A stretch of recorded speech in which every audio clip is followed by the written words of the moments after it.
When it comes to ancient mysteries and alternative theories, few subjects are as intriguing as the Anunnaki. Who were these beings that the Sumerians worshipped as gods? Did they really come from another planet to create humanity as a slave race? And if so, what was their ultimate goal? These are just some of the questions that have made the Anunnaki such a popular topic of debate and speculation. The history of these mysterious creatures is complex and accompanied by many different theories and interpretations. Some believe that the Anunnaki are ancient extraterrestrial beings who visited Earth in the distant past, while others consider them mythical deities created by the human imagination. A larger group of people also support the belief that there's a deeper truth to be revealed about the Anunnaki and their place in human history. In this video, we will look at the various theories and beliefs related to the Anunnaki, from their origin to their supposed influence on human civilization. We will examine the evidence for and against the claims regarding this race while acknowledging that many questions and mysteries remain unanswered. Join us on this journey of discovery, entering the fascinating world of the Anunnaki. The origins and identity of the Anunnaki remain the subject of much debate and speculation. According to the ancient Sumerians, they were a group of deities who lived on Nibiru, a supposed planet beyond the orbit of Pluto. The Sumerians believed that the Anunnaki came to Earth in search of gold, which they needed for their own purposes. They are said to have established a colony in Mesopotamia, where they taught the people various skills and technologies, including agriculture and writing. However, not everyone agrees with this interpretation. Some alternative researchers and conspiracy theorists believe that the Anunnaki were not just mythical gods, but rather ancient extraterrestrial beings who visited Earth in the distant past. They argue that the Anunnaki may have been responsible for many of the technological and architectural wonders of the ancient world, such as the pyramids in Egypt and the Stonehenge monument in England. They also purpose a theory that claims that the Anunnaki most likely had a hand in shaping human evolution through genetic engineering or direct intervention. Despite the many claims about the Anunnaki, almost no scientific evidence exists to support any of these theories. Most historians and scholars generally dismiss the idea of the Anunnaki as nothing more than a myth or fantasy story just created by the ancient Sumerians. However, the mystery and intrigue surrounding these ancient creatures continue to excite the imagination of people around the world. One of the most controversial claims about the Anunnaki is that they actually visited Earth in the distant past and interacted with ancient human civilizations such as the Sumerians. According to this theory, they came to Earth in search of gold. They established a base in Mesopotamia where they taught the people various skills and technologies and were worshipped as gods. Proponents of this theory cite a variety of evidence to support their claims. For example, some ancient texts, such as the Sumerian cuneiform tablets, mention that the Anunnaki and their interaction with humans. When the gods instead of men did the work, carried the burden of the gods was too great, the work too hard, the problems too many. The great Anunnaki made the Gigi carry the burden 7 times. Astrohasis, an ancient Sumerian epic about the creation of mankind. In those days, the world was teeming with monsters and demons, and men were their slaves until the gods created a champion to save them. The epic Gilgamesh, an ancient Sumerian poem. After the flood was poured out and the royal authority came down from heaven, the royal authority was in Kish. Sumerian King List, a list of Sumerian rulers and their reigns. In those days, the Anunnaki came down to Earth to rule the people and taught them many things. Enuma Elish, an ancient Babylonian myth about the creation of the world. These quotes illustrate the various ways the Anunnaki are mentioned in ancient Sumerian and Babylonian texts, including their involvement in the creation of humanity and their interaction with ancient civilizations. Proponents of the theory also point to various ancient structures, such as the pyramids in Egypt and the Nazca lines in Peru, as evidence of advanced technology that can only have been created with the help of the Anunnaki. However, historians and scholars are highly skeptical of these claims. They argue that much of the so-called evidence of the Anunnaki visitation can easily be explained by natural processes or human ingenuity. According to them, for example, the Egyptian pyramids were built using simple but effective techniques that are well documented, and the Nazca lines were probably created for religious or cultural reasons rather than extraterrestrial intervention. Furthermore, they rely mostly on the fact that there is no scientific evidence to support the idea that the Anunnaki were actually extraterrestrial beings who visited Earth. The mainstream scientific community claims that it has yet to find any evidence of life beyond Earth, and the idea of ancient aliens visiting Earth is generally considered by them to be pseudoscientific or fringe belief. While the idea of Anunnaki visiting Earth is certainly intriguing, for now it remains a matter of speculation and conjecture. One of the most controversial theories about the Anunnaki is that they created humanity as a hybrid race to serve them as slaves. According to this theory, they used genetic engineering to create a hybrid species that was intelligent enough to work as their slave, but not smart enough to challenge their authority. Proponents of this theory cite a variety of evidence to support their claims. They state that the story of the Anunnaki fits very closely with the ancient Sumerian creation myth, which tells how the gods created humans to serve them as workers. They also point to various anatomical and psychological differences between humans and other primates, such as the ability to walk upright and the brain size, as evidence of a genetic manipulation. However, the scientific community is highly skeptical of these claims. They state that there is no scientific evidence to support the idea of genetic engineering by the Anunnaki or other extraterrestrials. They also point to the fact that there's no evidence to support the idea of an intelligent design behind human evolution. Instead, they suggest that the evolution of humans was a natural process that took place over millions of years. Despite skepticism from the mainstream scientific community, the theory that the Anunnaki created humanity as a slave race continues to be popular among humans. Whether or not there is any truth to this theory remains an unanswered question for now. According to alternative researchers and theorists, the Anunnaki had a significant influence on the development of ancient civilizations such as the Sumerians and the Babylonians. They argue that the Anunnaki not only influenced the development of technology and agriculture, but also shaped the religion and mythology of these cultures. For example, proponents of this theory point to various ancient texts and artifacts as evidence of their influence. They argue that the Sumerian cuneiform tablets describe a complex pantheon of gods, many of whom are said to be Anunnaki, and that the myths and legends associated with them bear striking similarities to stories from the ancient cultures, such as Egyptian and Greek myths. They also point to various architectural and technological wonders of the ancient world as evidence of advanced knowledge and technology that could only have been acquired with the help of the Anunnaki.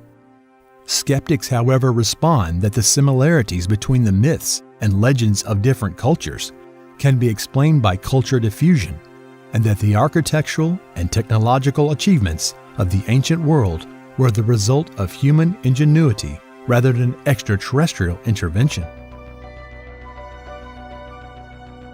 One of the most intriguing theories about the Anunnaki is that they are related to the biblical story of the Nephilim, also called giants or colossi.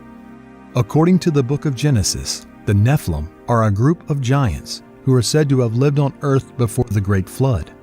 Some alternative researchers and theorists claim that the Nephilim are the offspring of relationships between Anunnaki and human women. Proponents of this theory point to various ancient texts and artifacts as evidence of this connection. They claim that the Sumerian cuneiform tablets mention that the Anunnaki were responsible for creating a hybrid race of beings on Earth. As evidence for the existence of the Nephilim, they also point to various references to giants and other supernatural beings in the Bible and other ancient texts. When the Anunnaki, who are 7, the judges of the underworld, decided that the destinies of mankind, they established the Anunnaki as heavenly judges. The Descent of Ina, an ancient Sumerian poem. The sons of God, seeing that the daughters of men were beautiful, took wives of whom all they chose. Genesis chapter 6, verse 2, a passage from the Bible. In those days there were giants on the earth, and moreover, after the sons of God came into the daughters of men, and they bore them sons, these were the mighty and famous men of old. Genesis chapter 6, verse 4, a passage from the Bible. These citations suggest that the Anunnaki may have played a role in creating a hybrid race of beings on Earth, possibly including the Nephilim, who are described as giants, colossi, or heroes in the various ancient texts. However, it is important to note that these passages are open to interpretation. As with any historical claim or theory, it is important to approach them with a critical eye and consider multiple perspectives before drawing any conclusion. Scientists and historians, for example, are extremely skeptical of these claims. They argue that the idea of the Nephilim as a race of giants is more metaphorical due to the lack of scientific evidence to support this thesis. Despite ongoing debate over the existence and influence of the Anunnaki in antiquity, their myth has had a significant impact on modern popular culture. In recent years, the Anunnaki have been featured in several films, books, and video games, often as powerful and mysterious beings with advanced knowledge and technology. One of the most notable examples of Anunnaki's inspiration is the sci-fi film Avatar by director James Cameron. The film features a race of blue-skinned, 10-meter-tall creatures called the Na'vi, who bears a striking resemblance to the descriptions of the Anunnaki in ancient Sumerian texts.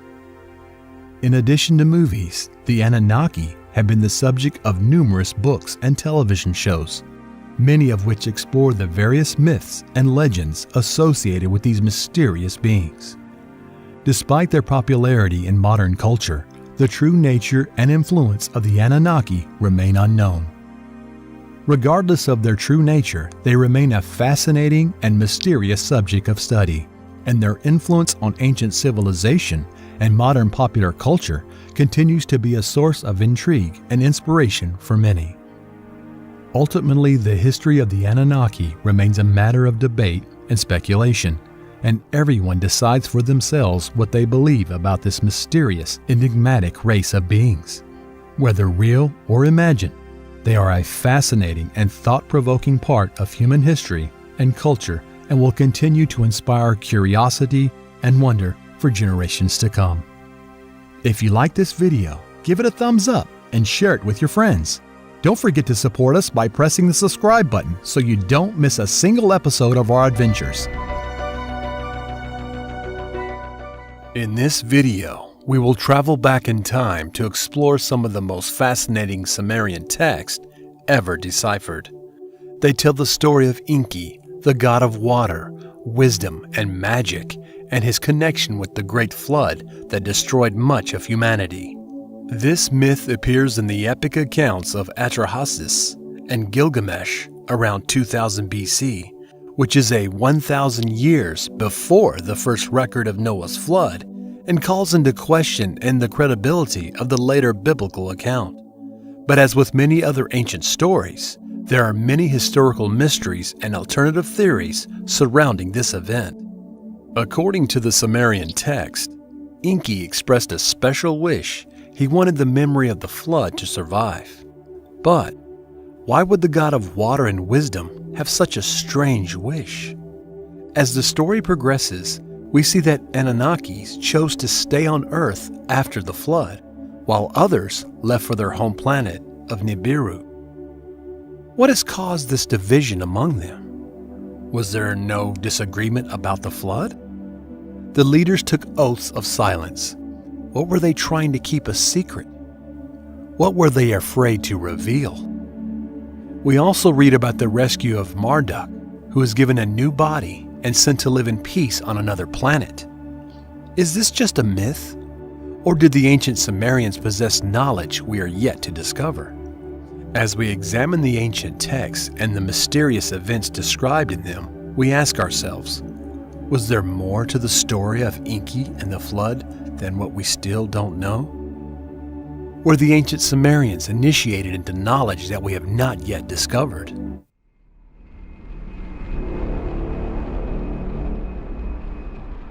Ryan Moorhen is a biblical archaeologist who has devoted himself to the ancient Sumerian text. His work sheds new light on some of the most fascinating mysteries of human history. He pieces together clues from these ancient writings and discovers theories that challenge commonly held beliefs about the past. Moorhen has carefully examined ancient artifacts and deciphered ancient texts to uncover the secrets of this lost civilization. His conclusions have been met with skepticism as they challenge many long-held fundamental beliefs about the origins of human civilization. But Ryan remains steadfast, pursuing the truth with passion and dedication. Let's delve into his research and the deciphered account of Enki and the flood recorded over 4,000 years ago. Enki's desire for the memory of the flood to survive. The Sumerian god Enki shared a strange wish. He wanted a catastrophic flood to destroy all living things on Earth and its memory to live on afterwards. Enki's request was met with surprise and confusion by the other gods, but Enlil, his brother and leader of the Anunnaki gods, did not give his approval. When all eyes were on Ninmah, the goddess of creation, she announced that her life's work was on Earth and she would not forsake the human beings she had created. Her words angered Enlil, who was outraged by the abomination of the Earthlings and declared that they should be allowed to perish for their sins. Enki, as well as Ninmah, saw in human beings a wonderful creation, the result of their efforts. He argued that they provided primitive workers with the opportunity to reproduce and endowed them with knowledge. He reminded his brother that they hold in their hands the power of the entire Creator. Despite their differences, Enlil announced that all leaders must solemnly swear to allow events to unfold according to his wishes. Enki's desire for the memory of the flood to live on was prompted by him seeing something more in people than just a failed race. He thought that if a select few pious and sane people did survive to keep the horror of the flood in their memories and live with the lessons of what happened, everything would most likely be put right. This raises some questions about the nature of the gods, their relationship with humanity, and their understanding of the universe. Questions we continue to explore. Some Anunnaki choose to stay on Earth. As the flood approached and some of the Anunnaki decided to stay on Earth, they believed they could weather the storm and continue their rule over humanity. However, the floods proved too strong, even for those mighty creatures. They tried to survive while the world was swallowed by their water, and eventually many of them died. Those who survived were forced to adapt to a new world in which humans became the dominant species. They tried to maintain their power and influence over humanity, but found their abilities diminished in this new world. As time passed, the Anunnaki became more secretive, working behind the scenes to exert their influence over humanity. The years passed, and to us men, they came and became more memories of gods and goddesses who once ruled. Many researchers believe that the Anunnaki not only continue to exist to this day, but also determine the course of human history. While there is no concrete evidence to support this theory, it remains an enticing possibility that continues to inspire speculation and investigation into the topic.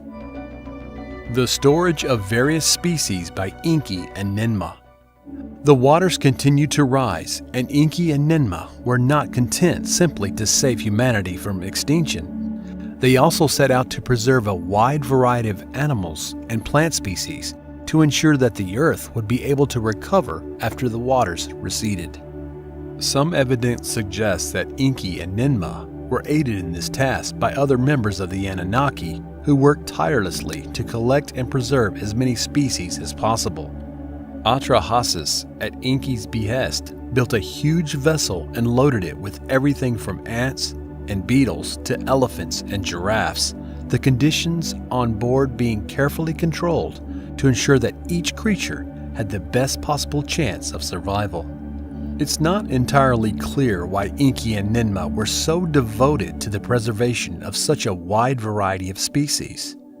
Some suggest that they simply felt it was their duty to protect all life forms, while others believe that they may have had more practical considerations in mind. One intriguing theory holds that they actually worked to create a new ecosystem on Earth that was better adapted to the post-flood environment. By conserving diverse species, they hope to usher in a new, more resilient ecosystem that would thrive even after a devastating global catastrophe. Of course, we may never know for sure what motivated Enki and Ninmah to undertake such a monumental task. But what is clear is that their efforts helped ensure the survival of countless species and set the stage for the eventual resurgence of life on Earth. Saving Marduk. As the waters began to recede, Enki and Ninmah devised a plan to rescue Marduk from his watery prison. Marduk was imprisoned in the underworld for defying the council of the Anunnaki and helping to save humanity. Enki knew that he had to act fast if he wanted to save him. He sent his son Nabu in the underworld to retrieve Marduk. He managed to find him and bring him to the surface, but Marduk was badly wounded and half alive. Enki and Ninmah used their knowledge of genetics to create a new body for Marduk, using DNA from his old body and DNA from other beings. His new body was strong and healthy, and he was able to inhabit it.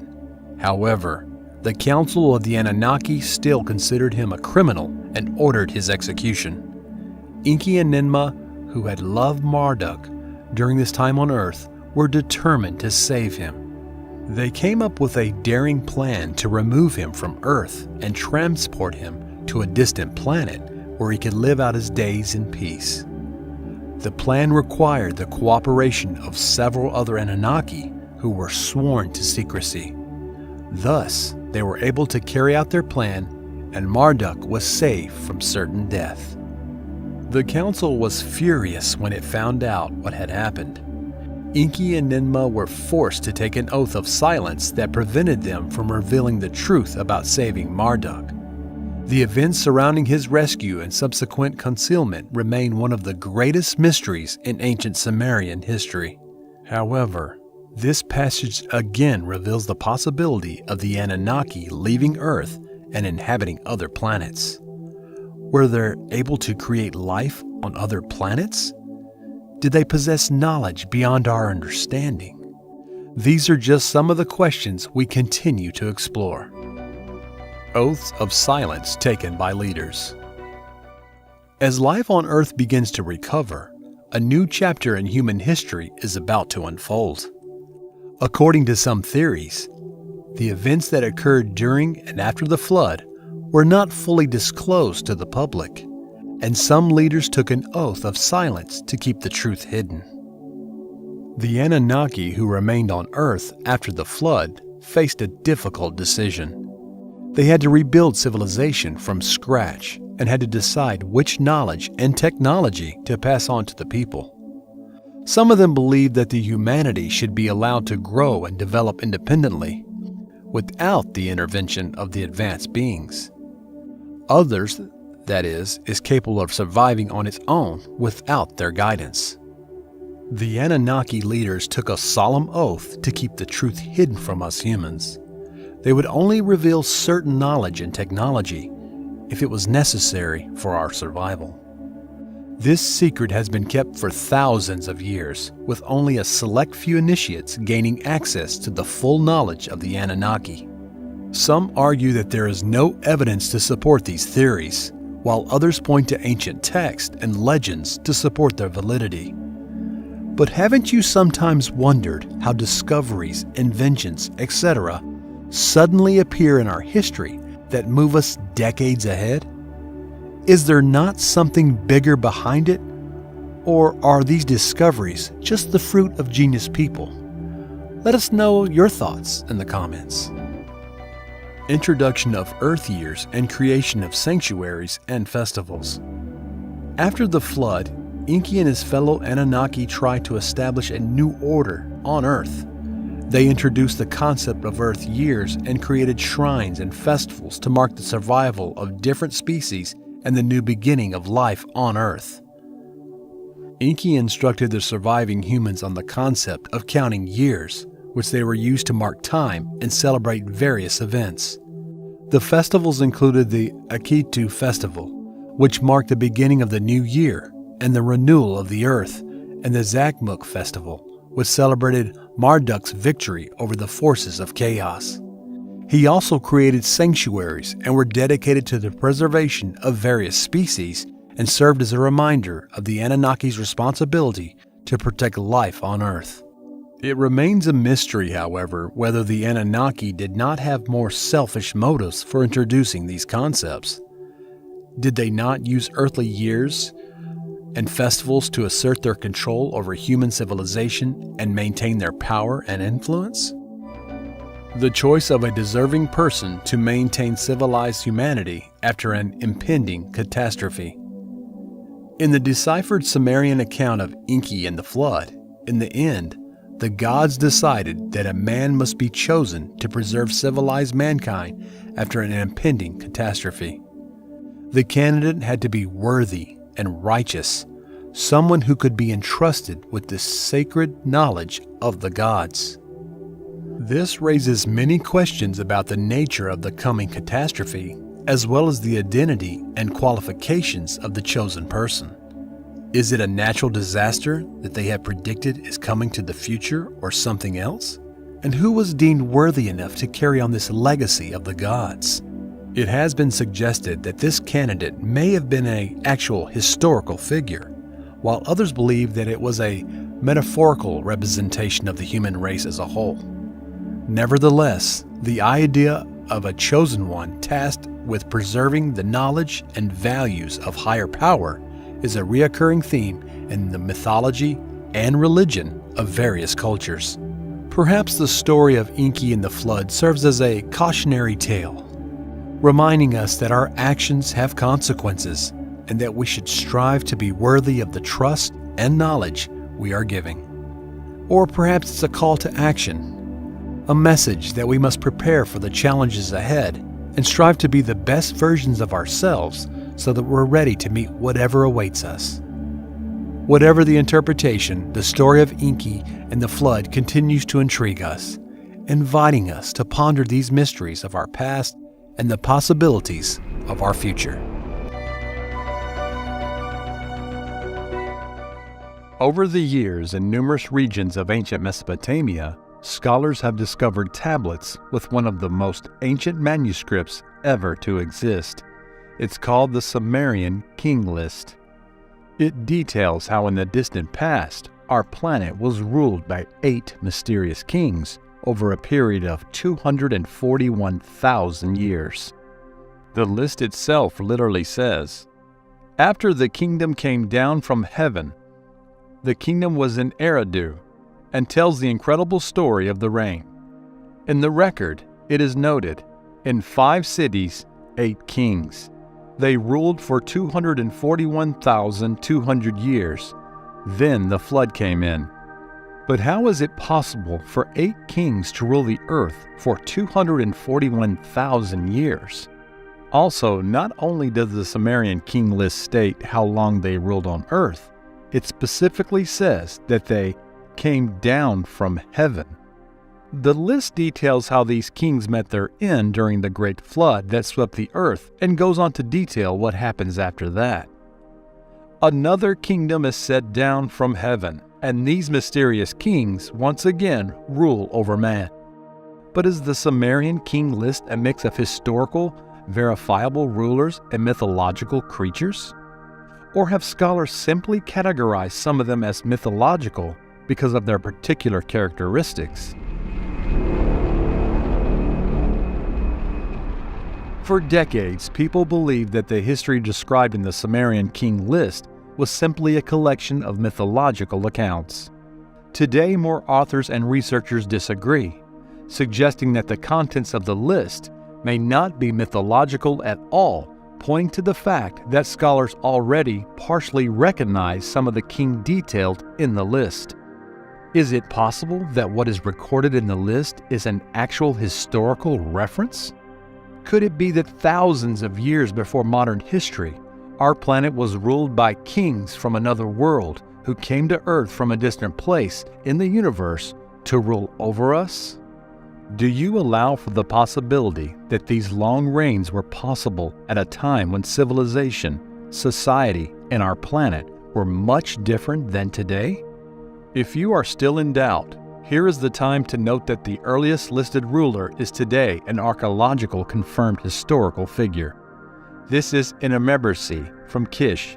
He is penultimate, king of the first dynasty of Kish, and is recorded as having reigned for 900 years, died around 2700 BC.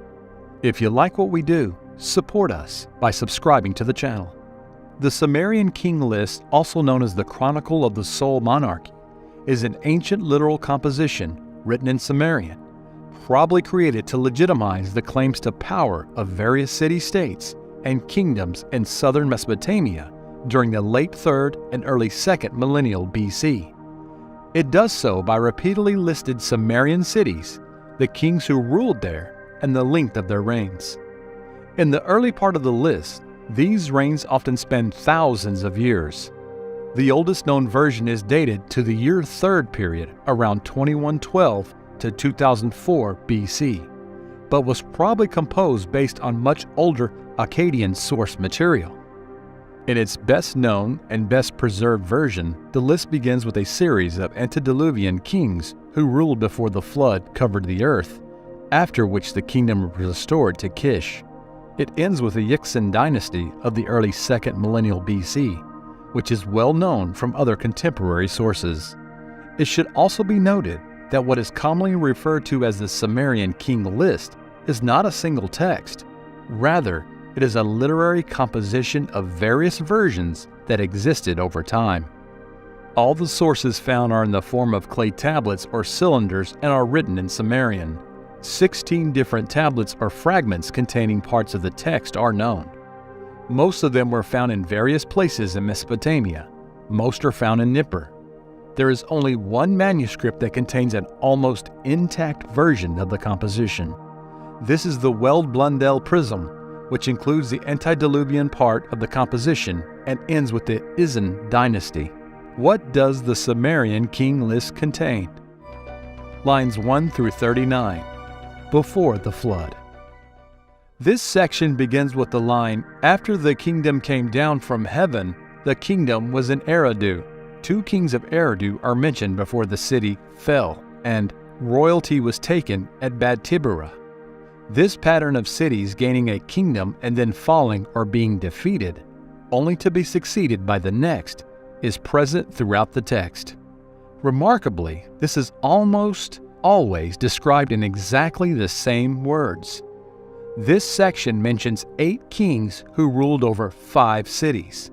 The length of each reign is also indicated, and they vary between 43,200 and 28,800 years for a total of 241,200 years.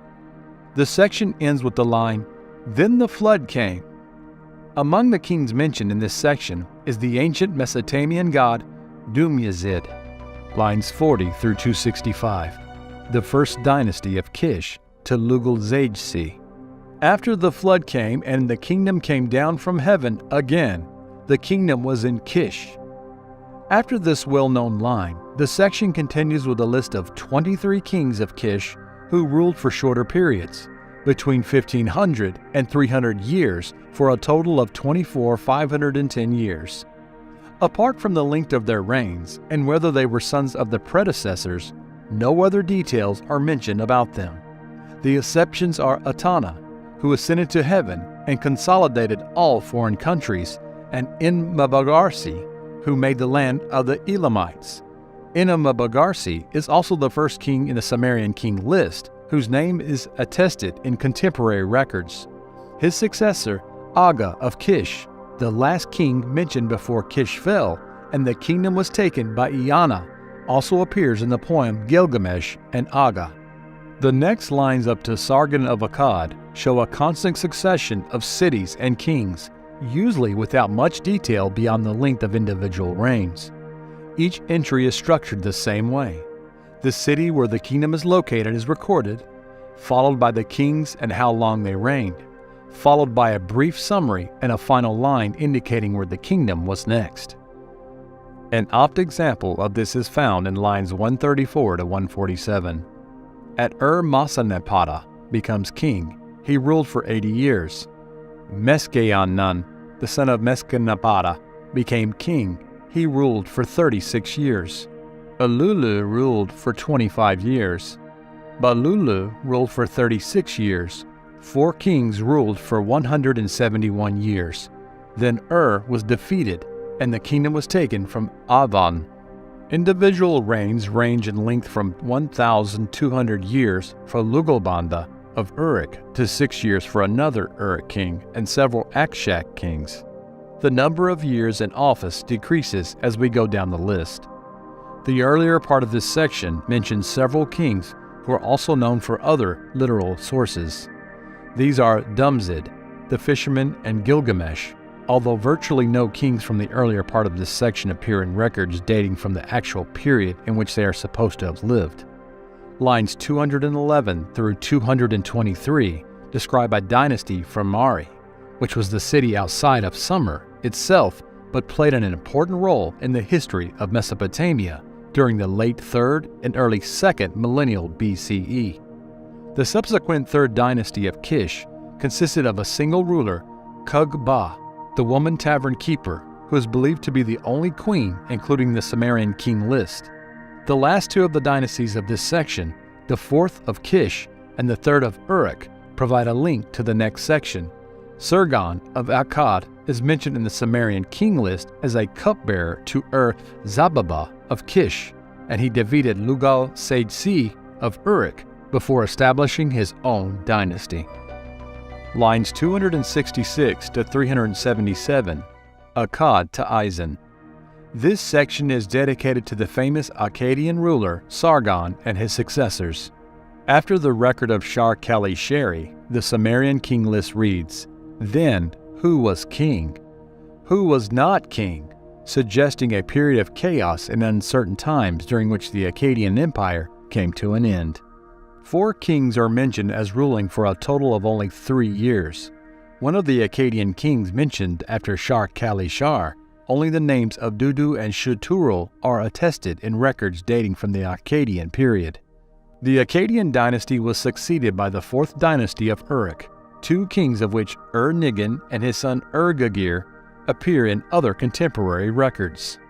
The kingship was then taken to the land of army of Gutium, who were said to have had no kings at first and to have ruled only for several years. After the brief episode, 21 Guthian kings are listed before the fall of Guthium, and the kingdom was taken to Uruk. One only ruler is named during the reign period, Utu-Higel, before he moved to Ur. The so-called 3rd dynasty of Ur consisted of 5 kings who ruled between 9 and 46 years. No other details are given. The list notes that once the rule of Ur was removed, the very foundation of Sumer was torn apart. The kings of Yishan are the last dynasty to be listed. It consisted of 14 kings who ruled between 3 and 33 years. As with the Third dynasty, no details are given about the reigns of individual kings. Lines 378 through 431 are summary. This summary mentions the number of kings and their accumulated years of reign for each city, as well as the number of times that city received a kingship. What worries scholars most today is the inability to explain the reigns of any of the most ancient rulers with anything that fits our common accepted norms. Although a large part of these kings are also heroes of the ancient Sumerian and Babylonian legends and epics, they remain denied by our science as being mythological. Many researchers are trying to find an explanation for these long reigns, such as the hypothesis that these figures were a kind of hyperbole expressing their power, triumph, or importance of the people for which they relate to. For example, in ancient Egypt, the phrase, "he died at the age of 110, referred to those who lived full lives and gave an important contribution to society. According to historians, people use such terms as a reward to their rulers for their unlimited power and the importance of what they did for the state. Another hypothesis claims that the system of counting time before and after the flood changed, and therefore the reigns became shorter and shorter. The last reigns described in the list, however, are generally accepted as historically real, having been proven by existing archaeological finds. History knows many hypotheses related to antiquity, which were denied by scientists as impossible, but over time, indisputable artifacts have refuted them. Only time will tell whether this case is the same. If the topic is interesting to you, and you want to learn more about the ancient Sumerians, Akkadians, their mythology, and other ancient civilizations, you'll find many more similar videos related to them in our channel.